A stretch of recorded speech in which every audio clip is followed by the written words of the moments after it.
Green Border depicts the traumatic experience many refugees find themselves as they flee their war-torn countries in the hope for a more prosperous future in Europe.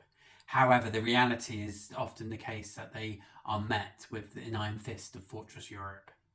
Agnieszka Holland returns with more political filmmaking, which is out in UK cinemas in time for Refugee Week.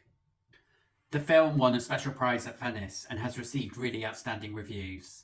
However, it was not Poland's submission for last year's Oscars, and I'm going to explore why. If you're new to my channel, my name is Paul, and I review the best of world cinema and follow the race for Best International Feature Film Oscar, from countries selecting their submission to the final winner. So let's review this film and roll. Green Border tells the story of a group of refugees who've been invited by the Belarusian government to start their journey into the European Union. Unbeknownst to them, they had not realised that they are being used as a propaganda tool. The Belarusian and Polish government push them back and forth across borders, which is illegal in international law. The film shows the desperation that these people who have left their homes because they have nothing else to live for and are seeking a promising new life within the European Union, and the desperation they are by having to go through this route as opposed through the Mediterranean. It is harrowing what they experience and the brutality that they receive from the border guards and the local communities. The film is actually quite cleverly not just coming from their perspective. It is also commenting on how Polish state and society treat these people. We see through the eyes of one of the border guards who is very proud to be a border guard because he loves his country and wants to keep it safe. And gradually he sees the sort of behaviour that is going on, the inhumane treatment of these people who are in desperate situations. And he starts to raise questions within himself. Film is called Green Border because the border between Poland and Belarus is forest, and these refugees are having to fight the horrific conditions of these forests, especially in cold winter. The film also shows the perspective of those people who are very supportive of the refugees communities from Poland, and these groups who are trying not to break the law and help these refugees by providing them with medical support, aid, clothes, etc. The film cleverly explores the sort of politics of the goodwill, I suppose, to those who want to do direct action and break the law and potentially be put in prison for doing so, to those who want to show solidarity but actually, as long as it doesn't inconvenience them.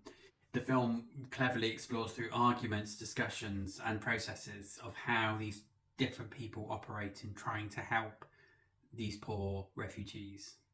In particular, the film uses this character, Julia, who lives very close to the area of the border that this is all happening, and how she really wants to help after she sees some of the devastation these refugees are experiencing. Through this character, we really see the arguments about what we as individuals and citizens of countries can do to help people in such situation, especially where there's the state involved.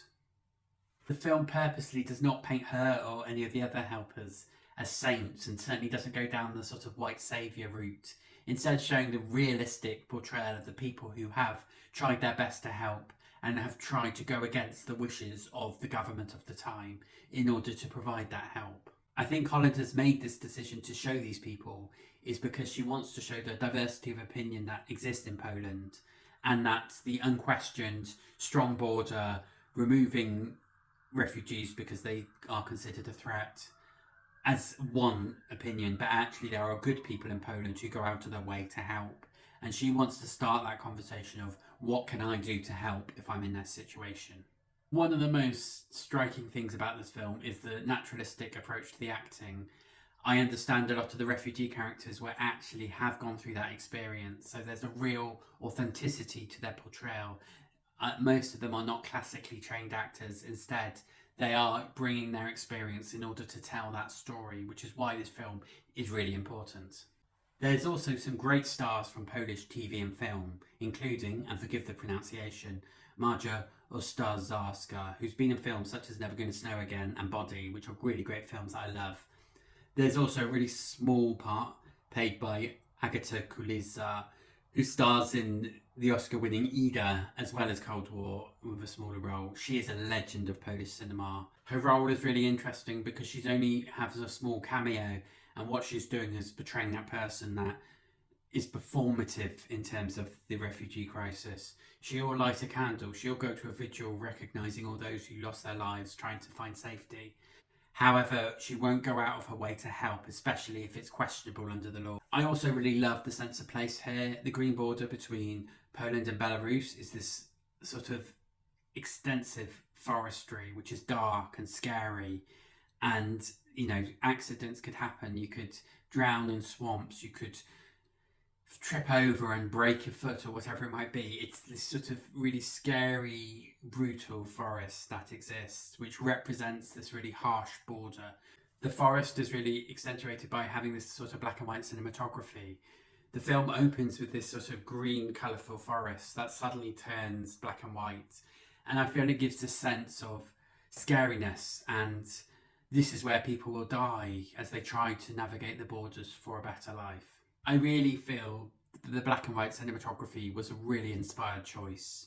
There's lots of cinematic references. So, for example, there's a particular moment which is very famous in Ivan's Childhood by Andrei Tarkovsky, which I think was purposely added to sort of remind people of the interrelation between the past and the present.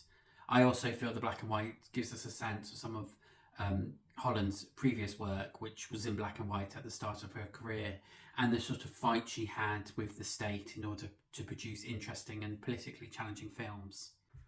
There is no denying that this is a political film, and Holland is purposely trying to put us in the mental space of asking us whether the state is repeating what it did under communism in Poland, where it defies people's rights and responsibilities by feeding them lies, and those who are trying to resist this are being suppressed. And the film does this extremely well. It shows those people who get off almost on, say, the enforcement around refugees, but also those people, whether it's a police person or a medical person, that decides, actually, I'm going to delay things so the state don't find out, and that individual refugee can have a bit of breathing space or can go on the run or whatever it might be. So it's showing that sort of interlink between Polish cinema of the present with Polish cinema from the past. I also find its exploration of Europe really interesting. It's really creating this sense that the European Union, for all good it does, and the principles of liberty and against fascism that created it and still run it today to a sense, is not handling the immigration issues or refugees at all well. And this Fortress Europe is partly due to the fact that the European Union is not a separate body. It comprises of member states who have their own political narratives that they have to fight, which is where this problem comes from. Holland really exposes the hypocrisy of the European Union and European countries on how they treat different types of refugees. 30,000 refugees coming from the Middle East, Syria and Africa have died in that forest because of this ping pong that the Belarusian and Polish governments were doing with each other. Well, and there's an epilogue at the end which doesn't spoil the end of the film, but that shows 2 million Ukrainian refugees entering into Poland with open arms, and the contrast between the two is formidable. So that's my take on the film. I really loved it, and it's a 4.5-star film for me, which means it's going to be in my top 10 of the year. I now want to explore why Poland did not choose it for the Oscars.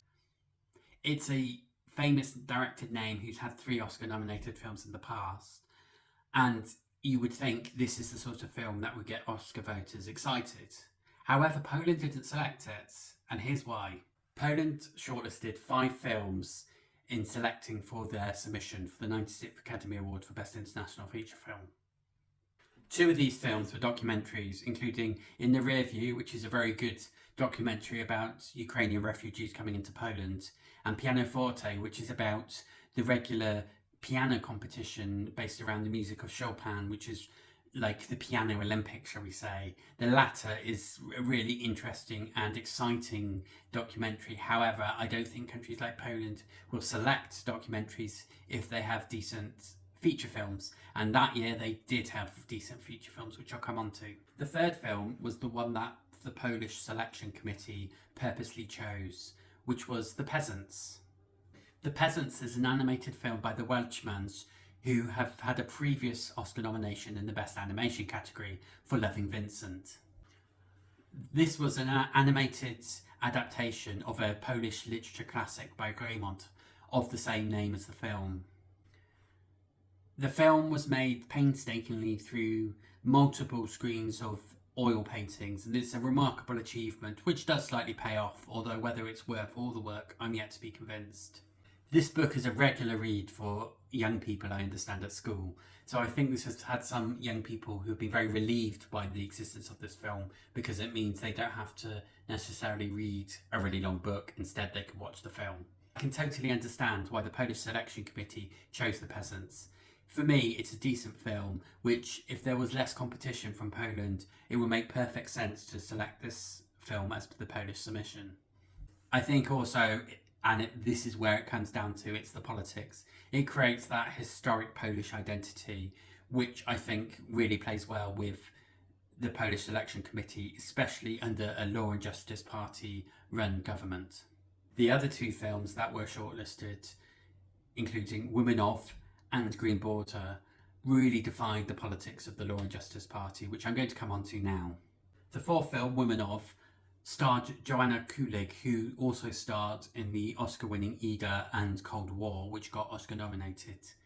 However, this film was perhaps seen a bit controversial by the last government because it focuses on trans rights and the issue of transphobia, where the Law and Justice Party, who are a populist right-wing party, have really made a big thing around traditional family values and challenging supposed gender ideology.